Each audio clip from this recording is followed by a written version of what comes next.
Welcome to my channel Supriya home kitchen. আজ আমি আপনাদের কাছে নিয়ে এসেছি কাঁকরোলের একটা রেসিপি। তো কাঁকরোল তো সবাই খেয়েছেন নানান রকম ধরনের। আমি দেখুন এরকম লম্বা লম্বা করে 4টে কাঁকরোল নিয়েছি আর একটা বড় সাইজের আলু এরকম লম্বা লম্বা করে কেটে নিয়েছি। একটু ভাপাতে দিয়েছি, মানে গরম একটু হবে, একটু ফুটবে নামিয়ে নেবো। ততক্ষণ গরম হোক, পরে ফিরছি। তো দেখুন বন্ধুরা, এটা একটু ফুটে গেছে। এবার আমি এটা জলটা ঝরিয়ে নেব। তো এটাকে আমি জল ঝরিয়ে ফিরছি। তো দেখুন বন্ধুরা, কড়াই বসিয়ে দিয়েছি। কড়াইতে তেল না দিয়ে আমি একটু জিরে আর শুকনো লঙ্কা দিয়ে দিয়েছি। তো স্টেপ বাই স্টেপ এরকম করে করলে বন্ধুরা রান্নাটা খুবই টেস্টি লাগে। একটা জিনিস দিয়েই ভাত খেয়ে নেবেন, অন্য কিছু আর লাগবে না। তো যাই হোক, এবার আমি তেল দিলাম। দেখুন জিরেটা হোক, পরে ফিরছি। তো জিরেটা দেওয়া হয়ে গেছে। এবার আমি একটা ছোটো সাইজের পেঁয়াজ কেটেছিলাম, ওইটা দিয়ে দেবো। নিরামিষও করতে পারেন, পেঁয়াজ চিংড়ি মাছ ছাড়া করতে পারেন, চিংড়ি মাছ দিয়ে করতে পারেন।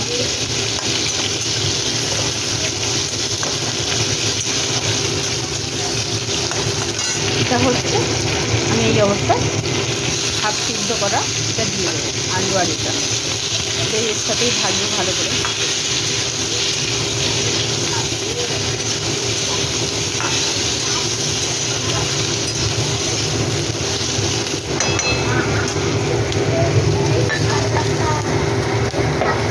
গ্যাসটা স্টিম করে দেবো, করে দিয়ে সিদ্ধ করবো। স্বাদ মতো নুন দিয়ে দিলাম।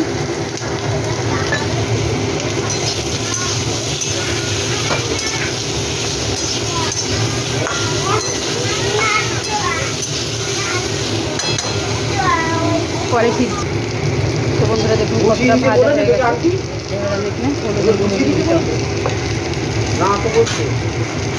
আর একটা টমেটো, কিছু কাঁচা লঙ্কা ছিঁড়ে রেখেছিলাম।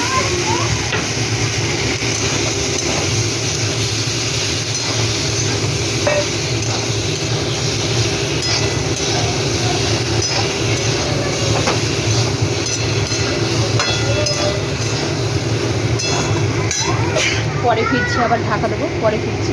তো বন্ধুরা দেখুন তাওয়া বসিয়েছি। তাওয়াতে বেশ খানিকটা পোস্ত নিলাম। একটু শুধু পোস্তটা হালকা হাতে ভেজে ভেজে নেব।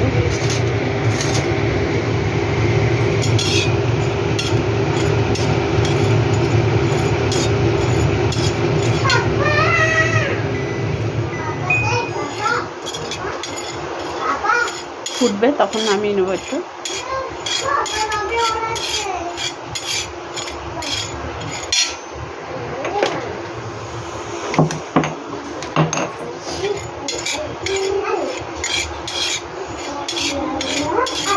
ভেজে ফিরছি। তো পোস্তটা আমার গরম হয়ে গেছে। এবার পোস্তটা একটু হামানদিস্তি থেতো করে ফিরছি। তো দেখুন বন্ধুরা এরকম কালারটা এসে গেছে। এই সময় আমি পোস্তটা দিয়ে দেবো। একটা সুন্দর পোস্তর গন্ধ। আর এই সময় আমি একটু সামান্য জল দেবো।